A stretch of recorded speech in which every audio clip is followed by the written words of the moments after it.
son is dead, your concubine is dead.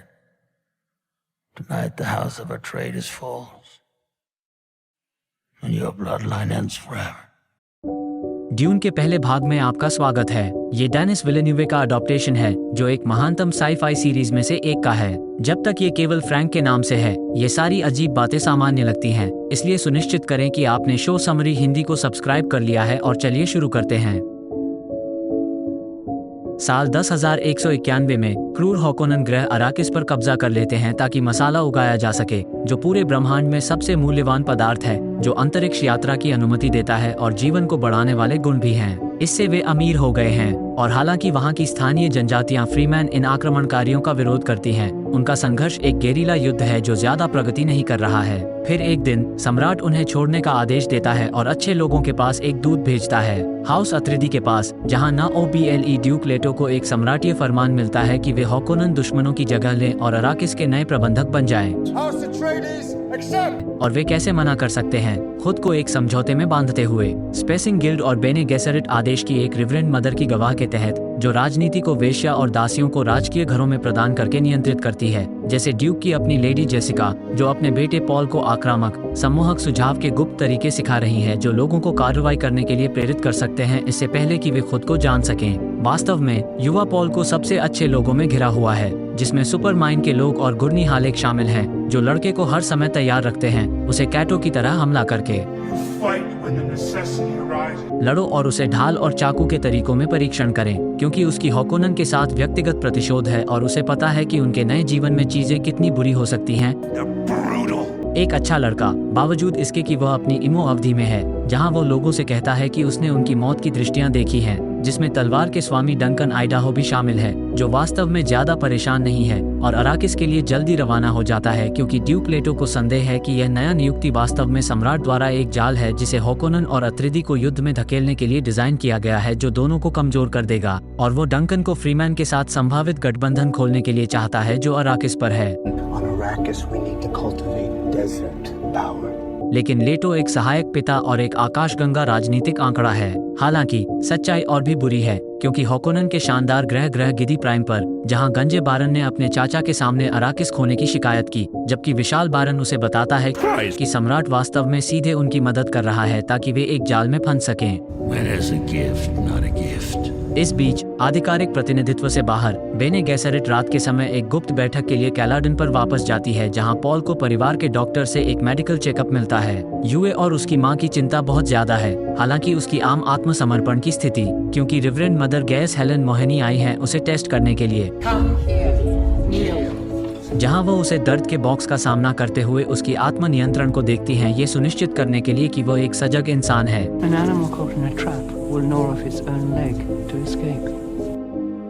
इसके बजाय एक प्रतिक्रियाशील जानवर के रूप में एक अनुभव जो वास्तव में न्यूरो-लिंग्विस्टिक एंकरों से भरा हुआ है, वास्तव में उसकी मानसिकता को लेवल अप करता है और दृष्टियों को उत्पन्न करता है जो उसके अर्ध भविष्यवाणी सपनों को दर्शाती है, जिसे वो भी सुनने में रुचि रखती है। इसलिए जेसिका को एक बेटी की बजाय एक बेटे के लिए एक झटका मिला है, क्योंकि बेने गेसेरिट ने सदियों से रक्त रेखाओं को गुप्त रूप से पार किया है ताकि एक ऐसा दिमाग ला सके जो अंतरिक्ष और समय को जोड़ सके और मानवता को एक बेहतर भविष्य की ओर ले जा सके। इसलिए कोई दबाव नहीं है या कुछ भी, लेकिन चलो सब लोग पैकअप करें और जहाजों के लिए तैयार हो जाएं, क्योंकि हाउस अत्रेदी कैलाडन को अलविदा कहता है और स्पेसिंग गिल्ड के जहाज के लहराते अंतरिक्ष के माध्यम से अराकिस पर लैंड करता है और एक अच्छा पहला प्रभाव डालता है बैकपाइप्स के साथ, जो वहां के इंटेलिजेंस रिपोर्ट के साथ स्वागत करने के लिए है, जबकि स्थानीय लोग उनकी पुकार कर रहे हैं, जो उनके संस्करण में एक मसीहा है जिसे वे पॉल में पहचानते हैं, क्योंकि ड्यून पर भी बेने गेसेरिट ने धार्मिक आस्थाओं को रोपित किया है जो उन्हें भविष्य में एक लाभ दे सकती हैं। इसलिए वे एयरफील्ड से उड़ते हुए तपते हुए नगर परिसर के पीछे के शील्ड वॉल्स के लिए उड़ते हैं और अपनी नई रेगिस्तानी जिंदगी में बस जाते हैं, जहां लेटो की पहली प्राथमिकता मसाला उत्पादन और इसे विश्व से भेजना है ताकि शावर हो सके।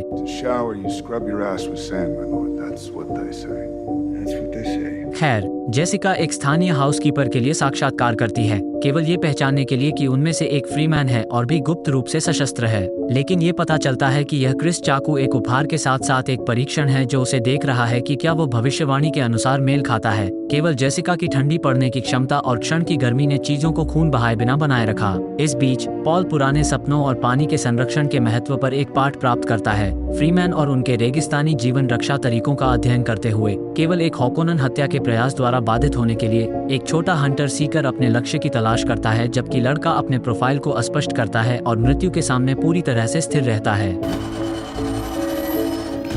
उन्होंने हाउसकीपर को मास्टर ऑफ असासिन्स के रूप में लिया क्योंकि डर सुरक्षा के उल्लंघन से शर्मिंदा है। हालांकि यह उसकी प्रशिक्षण ने पॉल को जीवित रखा है। इस बीच सम्राट की रिवरेंड मदर इस बार गिदी प्राइम की ओर जाती है, जहां वो उनकी क्रीपी बॉडी हॉरर परियोजना को खारिज करती है ताकि यह पुष्टि की जा सके कि सम्राट वास्तव में उनकी मदद करेगा आगामी हमले में अपनी सेना के साथ, जबकि जेसिका और उसके बेटे को निर्वासित करने की मांग करता है, न कि मारा जाए। लेकिन वास्तव में यह एक छुपा हुआ झूठ है।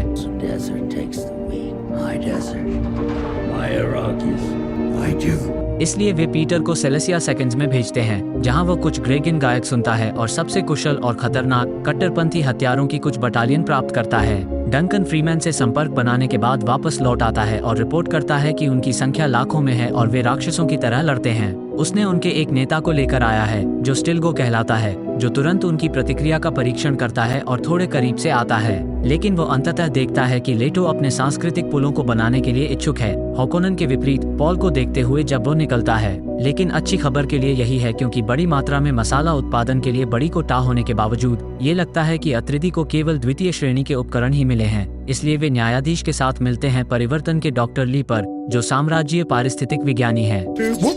Calm down, everyone. सभी को स्टिल सूट्स का उपहार मिला है, लेकिन यह अधिक हो सकता है जितना वो दावा करती है। I am accepted in both siege and village. वे मसाले की खुदाई के ऑपरेशन को देखने के लिए एक फ्लाइट टूर पर जाते हैं जो रेत की सतह से खुदाई करता है, जबकि स्पॉट एयरक्राफ्ट निगरानी करते हैं क्योंकि ये रेगिस्तानी दैत्य हमेशा तार्किक कंपन को आकर्षित करने के लिए आते हैं। इसलिए ये समय है करियर उन्हें बाहर उठाने के लिए। लेकिन हाइड्रोलिक्स की विफलता के कारण स्थिति जानलेवा हो जाती है। अब ग्राउंडेड हार्वेस्टर विनाश की लहर से कुछ ही मिनट दूर है। लेटो हिचकिचाहट नहीं करता और टूर गाइड को बचाव मिशन में बदल देता है। कामकाजी लोगों को उनके जीवन के लिए मसाले को छोड़ने का आदेश देता है, लेकिन पॉल को मसाले का एक झटका लगता है जो उसे ट्रांस में भेज देता है। इससे पहले कि गुर्नी उसे एक मौत के करीब निकासी के लिए खींच लेता है, लेकिन उन्हें एक सामने की सीट मिल जाती है क्योंकि विशाल रेत का कीड़ा हार्वेस्टर को निगलता है। लेटो पॉल से नाराज है कि उसने जोखिम उठाया और काइन से गुस्सा है कि उसने उन्हें विफल करने के लिए आंखें मूंद रखी थीं। डॉक्टर यूए ने पुष्टि की है कि मसाले में मनोसक्रिय गुण होते हैं और पॉल ने जेसिका को उन दृष्टियों के बारे में बताया जो उसने अनुभव की हैं, जिसमें एक फ्रीमैन लड़की शामिल है जो या तो उसे प्यार करती है या मारती है।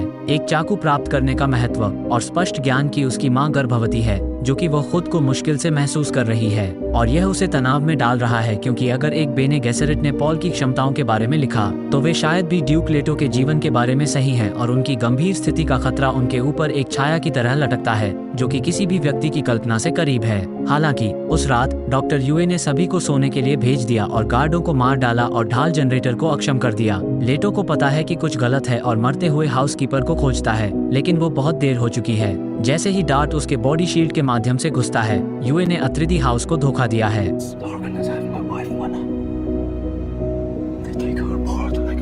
लेकिन गद्दार एक पल के लिए लेटो को एक जहरीली गैस का डोज देता है जो बारन को खुद को मारने के लिए एक अंतिम शॉट है और ढालों के नीचे हॉकोनन हमले की शुरुआत करते हैं। गिल्ड की मोड़ित अंतरिक्ष से बाहर बमबारी करते हैं। हवाई क्षेत्र पर गुर्नी सब कुछ बंदूक से उड़ा देने की कोशिश करता है, लेकिन आक्रमण बहुत मजबूत और अत्यधिक विशिष्ट है। जैसे ही बम विमानों से ढलते हैं, ढालों और पूरे अत्रिदी बेड़े को नष्ट कर दिया जाता है। लेकिन जैसे ही आक्रमणकारी जमीन की सेनाएं आना शुरू होती हैं, वो कम से कम कुछ करने के लिए कुछ पाता है और हॉकोनन को मारने के लिए सेना का नेतृत्व करता है। उनके अंतिम युद्ध में शहर में रक्षकों ने अपने शपथ दुश्मन के खिलाफ खुद को बनाए रखा है, लेकिन सम्राट सैनिकों की उन्नत तकनीक पूरी स्लॉटर को सुनिश्चित करती है। केवल डंकन, जो अपने ड्यूक और परिवार को गायब पाता है, अपनी तलवारबाजी के रूप में तनाव की स्थिति में खुद को खोजता है और एक के बाद एक करके सबको मारता है। उसके शरीर से हमले को केवल कुछ और मारने के लिए साइड किया और बर्फ की तरह एक हथियार से खुद को निकाल लिया। एक गनशिप के लेजर बीम से पूरे शहर को बटर की तरह काटा जाता है।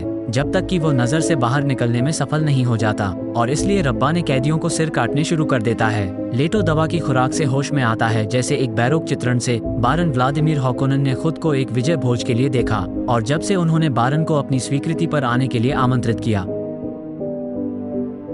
पॉल और जेसिका को रेगिस्तान में मरने के लिए ले जाया गया, लेकिन एक गार्ड की मौत के साथ, और वो खुद को भी गग जेड है। पॉल अपनी आवाज का उपयोग करके चीजों को अपने पक्ष में बदलता है, और जेसिका निर्दयता से उन्हें उनकी मौत के लिए आदेश देती है। एक बाल मात्र है। हालांकि वे एक गुफा के पास आए और अब एक पंक्ति में थे, लेकिन जेसिका को छिपा दिया गया है, जो कि घातक सदी की सजा है, और विषाक्तता से मारा गया, लेकिन अंततः राफ्टर में जीवित रहा। और हेजमार्ट टीम को वहां उतारने के लिए एक लंबे लाठी की आवश्यकता होगी। बारन शहर के बाद के दृश्य में डॉक्टर कैने को डंकन द्वारा उठाया जाता है, जो उसके झूठ पर बहुत गुस्सा हो रहा है, और फ्रेंच बीकन को ट्रैक करता है ताकि जेसिका और पॉल को खोज सके, और खुद को नए लॉर्ड ड्यूक के रूप में शपथ करता है। वे पुराने पारिस्थितिकीय स्टेशन में सुरक्षित रूप से बैठे हैं, जो मसाले की खोज से पहले का है, और पॉल अपने सभी बेने गैसरेट प्रशिक्षण और शेरलॉक अवलोकन कौशल का उपयोग करके उसके डबल जीवन का पता लगाता है और अपने खुद के मूल्यों का उपयोग करके उसे जीतता है। आपने अपने सपनों को देखा है। यह एक उच्च स्तर की छेड़छाड़ है, लेकिन यदि वो सम्राट की समलिप्तता के लिए गवाही देती है, तो ये पॉल को सम्राटीय उत्तराधिकार के लिए ब्लैकमेल कर सकती है, उसे बस एक भागने वाले लड़के से एक साहसी दावेदार में बदलना। लेकिन कॉफी के लिए सर्विस शदीक का शिकार करने के लिए तैयार की जा रही है, और जल्द ही खामोशी से गिरने के लिए, केवल ये पता लगाने के लिए कि रेगिस्तान की रणनीतियां फ्रीमैन की हैं, जो कि अधिकांश संख्या में होते हुए भी मुकाबले में कूद जाते हैं। लेकिन ये डंकन को सूचित करता है, जो दरवाजा सील करता है और कैर को एक समय में कुछ ही हत्याओं के लिए काटता है, जो सबसे अच्छे सेनानियों में से एक है, और यथाशक्ति के माध्यम से और भी कई को हराने के बाद वह एक पीठी में भाग जाता है, केवल एक बार फिर खड़ा होता है और फिर से कई को मारता है। जब पॉल और जेसिका एक नेटवर्क की सुरंगों में भागते हैं, तो डॉक्टर के लिए एक सच्चाई के लिए मरने के लिए वे बाहर निकलने का प्रयास करते हैं। वहीं शदीक ने एक कीड़ा बुलाने की योजना बनाई है, लेकिन सच्चे रंग के रंगीन तरीकों से इसे मारता है। लेकिन अंततः जब उन्हें अंतिम परिणाम को अपने पूरे शरीर को मिलाने के लिए दिखाई देता है, तो पॉल और जेसिका बचने में कामयाब हो जाते हैं और उनके जहाज के बचे हुए हिस्से को एक दुर्घटना लैंडिंग के लिए ले जाते हैं, फिर सुरक्षित चट्टानों की ओर बढ़ते हैं और अपने स्टिल सूट पहनते हैं। रेगिस्तान की मौजूदगी में वे बिना लय के चलने में बहुत अच्छे होते हैं ताकि ध्यान आकर्षित न हो, लेकिन अंततः कुछ ड्रम की आवाज के साथ वे रेत के विशाल कीड़ों के पीछा में खुद को खोजते हैं। फ्रीमैन को पता चलता है, जो पहले उन्हें उनके शरीर के पानी के लिए मारने की योजना बनाते हैं, लेकिन जो स्टिल्गो के नेतृत्व में होते हैं, वे ड्यूक के बेटे के रूप में पहचानते हैं। जेसिका ने कैलाडन वापस लाने के लिए इनाम का वादा किया, लेकिन ये कठिन लोग हैं जिनकी तत्काल जरूरतें हैं, और इसलिए जीवित रहने के लिए जेसिका को उनकी अपेक्षाओं को थोड़ा बदलना पड़ता है और स्टिल्गो को उसकी खुद की चाकू के साथ बंदी बना लेती है, जबकि पॉल एक अन्य से बंदूक छीनने और ऊंचे दृष्टिकोण से भीड़ को कवर करने के लिए कूदता है।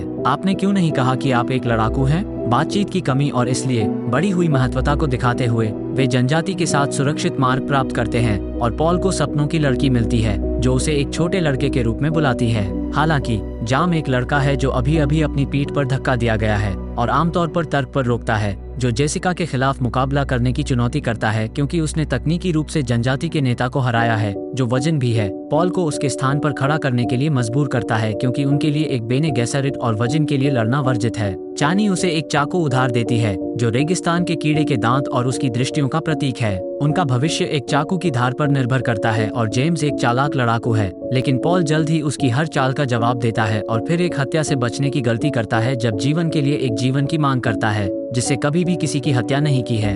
लेकिन वो जेम्स से रेगिस्तान में जीवित रहने के बारे में एक महत्वपूर्ण सबक लेता है, जो उन्हें अपनी भयानक तरीके से पसंद करता है। ओ मेरे भगवान! इसलिए जेसिका बाहर निकलना चाहती है, लेकिन पॉल की भविष्यवाणी दृष्टियां कहती हैं कि उन्हें फ्रीमैन के साथ रहना चाहिए, जो वास्तव में रेत के कीड़ों को सवारी कर सकते हैं, जो उनके रेगिस्तान की शक्ति का रहस्य है, जो उन्हें एक खतरनाक मार्ग पर ले जाता है। तो देखने के लिए बहुत धन्यवाद, और आशा है कि आपने ड्यून पार्ट 1 का आनंद लिया होगा और इन पूरी तरह से पुनर्कथन वीडियो को, जो लगभग कुछ भी नहीं छोड़ते हैं, बनाने में काफी समय लगता है। इसलिए किसी भी तरह से टिप्पणी करने या सब्सक्राइब करने के लिए एक बड़ा धन्यवाद, क्योंकि यह वास्तव में मदद करता है। तो मुझे बताएं कि पार्ट 2 के लिए आपके विचार क्या हैं और अगले समय तक ध्यान रखना।